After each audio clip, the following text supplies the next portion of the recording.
All right, let's dive right in. We're going to do a deep, almost seminar-style analysis of what's traditionally held to be the very first revealed chapter of the Qur'an, Surah Al Alaq. We're not just going to skim the surface here. We're going to unpack a detailed commentary to really get at its profound arguments about divine lordship, what knowledge truly is, and the core of the human condition. Let's get started. So, for our entire journey today, this specific commentary text is going to be our guide. We're going to move through it methodically, almost like a forensic analysis, working through its arguments step by step. The goal here isn't to give you a quick summary, it's to explore the full depth of its logic and, together, build a complete picture of its interpretation. And at the very heart of our discussion are these first 8 verses. Really, these few lines set up the entire framework we're about to dissect. You have the command to read, the act of creation, the incredible gift of knowledge, then the problem of human transgression, and finally, that ultimate reminder of the inevitable return. It's all right here. So here's our game plan. First, we're going to look at that fundamental link between lordship and knowledge. Then we'll dive into the philosophical framework of wisdom that the source uses. From there, we'll explore the divine curriculum itself, before we tackle the main conflict, this human tendency to transgress, which is rooted in a feeling of self-sufficiency. And finally, we'll see how the surah resolves all of this with the concept of the ultimate return. Okay, let's get into it. The very first command in the entire revelation isn't to pray or to fast, it's to read. And the commentary we're looking at immediately zooms in on this. It argues that right from the get-go, Revelation forges this unbreakable bond between God's role as a Lord and his role as a teacher. Now, look closely at this first verse. Notice how 2 huge concepts are placed right next to each other. The command is read, and you're told to do it in the name of your Lord, your Rabb, who is immediately identified as the one who created, Khalaq. The commentary insists this is absolutely not an accident. This connection between lordship and creation is the foundation for everything that's about to unfold. Okay, to really get this, we have to understand a key term, rububiyyah, or divine lordship. The commentary is adamant that this isn't some static idea. It's not just about, a one-and-done act of creation. No, rububiyyah is a dynamic, ongoing process. It's the act of taking something that was created in an initial, maybe imperfect state, and then nurturing it, developing it, and guiding it all the way to its perfection.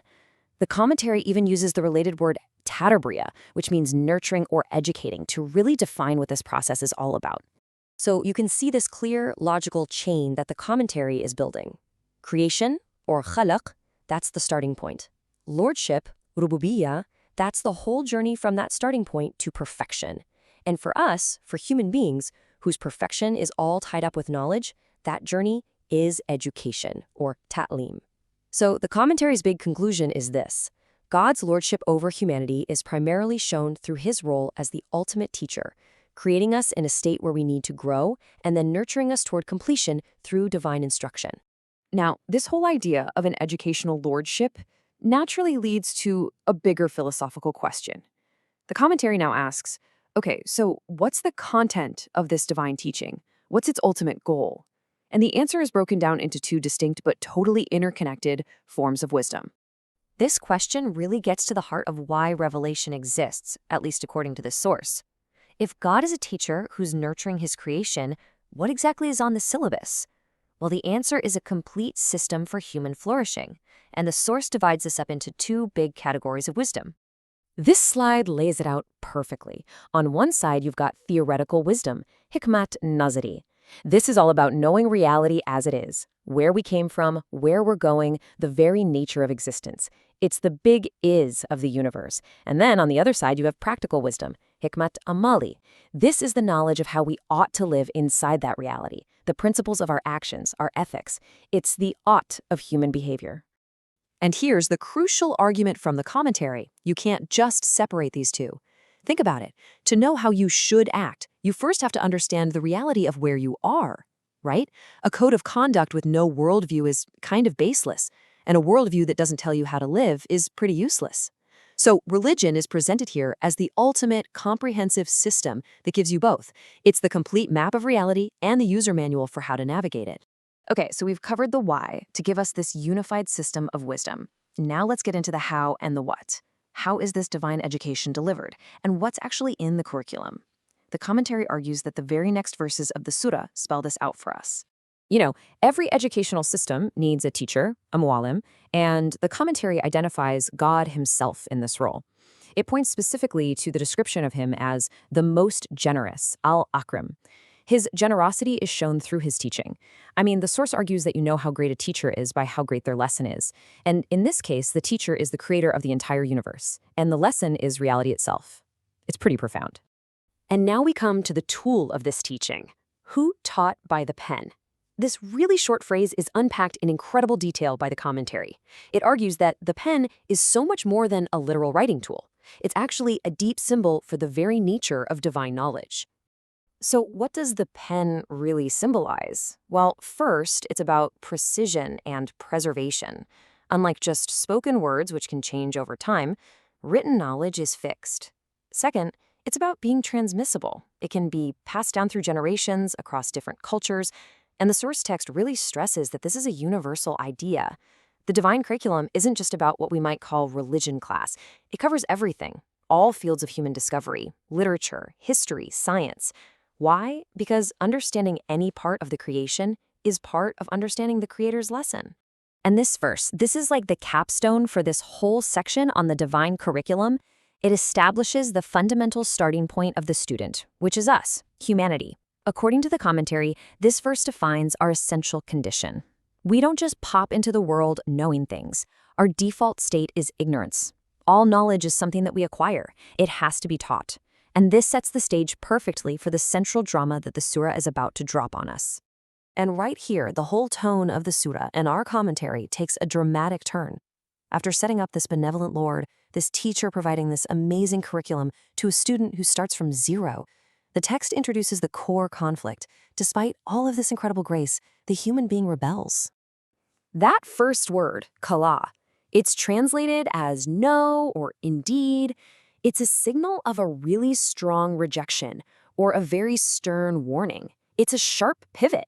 After all this talk about divine teaching and generosity, we get this blunt statement, man transgresses. And that presents a huge paradox, right? The very recipient of all this knowledge is the one who ends up rebelling. The word that's used here is tholian. It means to overflow, to go past your limits, to rebel against the proper way of things. But according to the source, this transgression, it's not the disease itself. It's just the symptom. It's the action on the outside that's caused by a much deeper error on the inside. And this, of course, leads us to the most critical question in the entire analysis. If we're created to learn and be perfected, why on earth do we rebel? What is the psychological, the spiritual root of this tulyan? Well, the surah gives us the diagnosis in the very next phrase.